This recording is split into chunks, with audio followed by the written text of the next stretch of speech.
Welcome back to my channel, Home with Rebecca Jane, and welcome to the next video in my series, May Madness, a month of home organization. Today, I'm excited to be bringing you 12 organizational tips that you didn't even know that you need to know. Because an organized life is a happy life, and today I'm going to be bringing you some of my best tips that can be used throughout your whole home.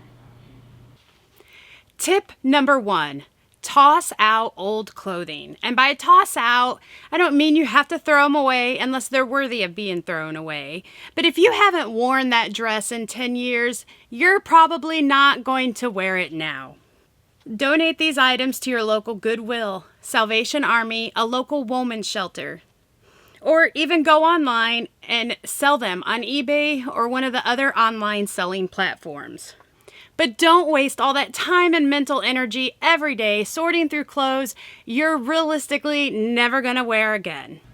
Tip number 2, those single socks apparently wanted the single life and their mate is not coming back.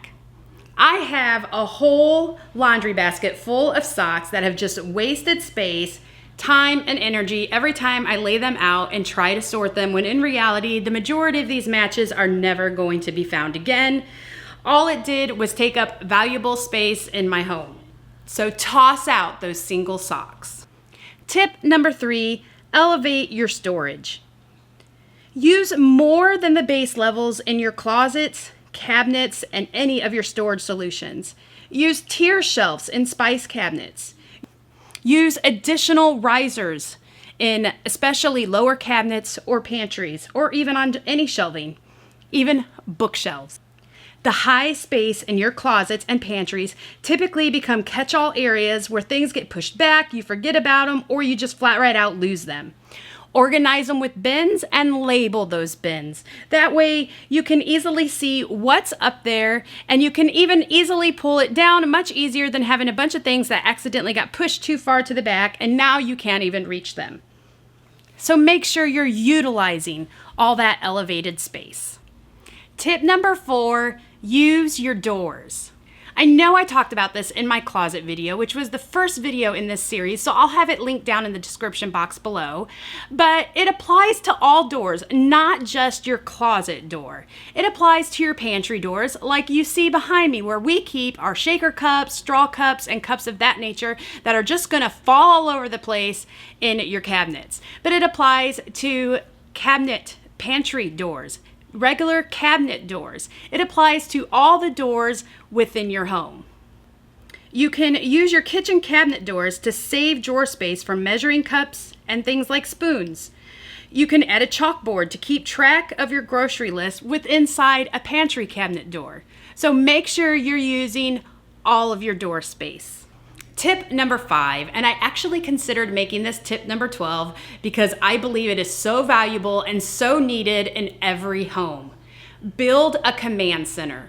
It is so easy for keys and change and wallets and mail, stamps, all those things to get lost in the hustle of the day-to-day life, especially when you have nowhere designated for them to go and you're just tossing them anywhere.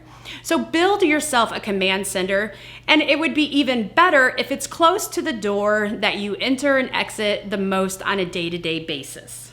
Create an area where these things can be placed in an organized fashion. And don't let those keys end up lost again. Tip number 6, label everything. I'm a visual person, but you can't have every single thing out on a shelf. Number 1, it can get messy. Things are gonna fall over. So it's not organized. And number 2, it'll give you extra space that you need. So having labels on those boxes helps somebody like me who's visual know exactly what's in there without having to dig through them and make a mess because you're throwing things everywhere trying to figure out what's in that box and what's in that box. Don't dig through storage bins trying to find that one box.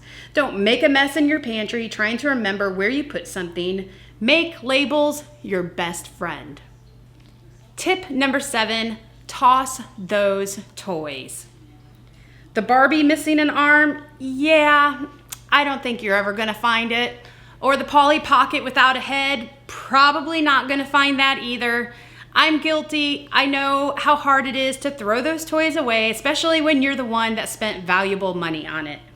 But that toy that your child probably hasn't touched in a year could end up being another child's favorite toy.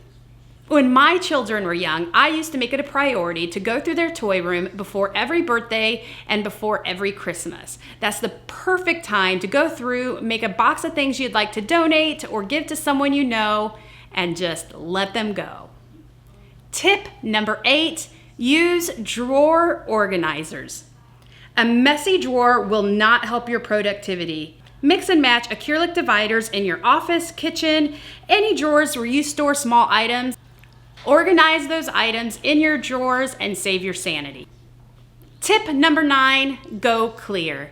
I know I mentioned this in my closet video that I uploaded a couple weeks ago, but I want to show you how it applies to everywhere in your home. Clear jars in your craft space or office will help you find some of those small items so much quicker than them getting pushed to the bottom of a basket or even in the bottom of a drawer or the bottom of something that is solid color. Clear jars for beans and noodles can be just as much of a lifesaver in the kitchen, even pet food. And that takes me to tip number 10, manage your pet food. Instead of picking up a floppy bag and spilling it all over, get a container and a scoop and make things easier on yourself while keeping your space clean in the meantime. Tip number 11, hide those ugly mops and brooms and keep them from falling over in a pantry when you open it up, or just having them sit out where guests can see when they come over, and hide them either behind a door, or even better, find a location where you can use one of these hanging storage devices and have them hung up out of the way and easy access for when you do need them. Tip number 12, because this is actually a pretty large common problem for most people. If you have limited space in your bathroom, especially your bathroom counters, add shelving by your sink. This will be an easy way for you to have quick access for those things you need on a day-to-day basis without having them fall on the floor because you're limited on that countertop space. Tip number 13 is actually a bonus tip where I thought I would give you a sneak peek to all the amazing ideas that's going to come in a huge mega video at the very end of this challenge. Use pant hangers for your crafting fabric. So if you are a big sewer and you have baskets and baskets or shelves and shelves of fabric, this may not work for you, but for somebody like me who has just enough to craft with and just enough to get in the way or get lost, then this is the perfect solution for you. These pant hangers can help you keep them organized, can help you keep them to where you can see them well and know exactly what you need to grab when you're ready for it. And lastly, another bonus tip, and probably the best tip of all, tip number 14, make sure you are subscribed to my channel and come back and not only see throughout my month of May madness, my home organizing tips, but you'll also see how I share not only DIYs that are affordable and easy and on a budget, but I will also always share home ideas, home organizing ideas, and all things on a budget to help you organize your life while keeping it beautiful. So I hope you'll give this video a thumbs up. It definitely helps my channel so much, and I hope you've already decided to subscribe, and I will see you all next Friday for the next video in this amazing series.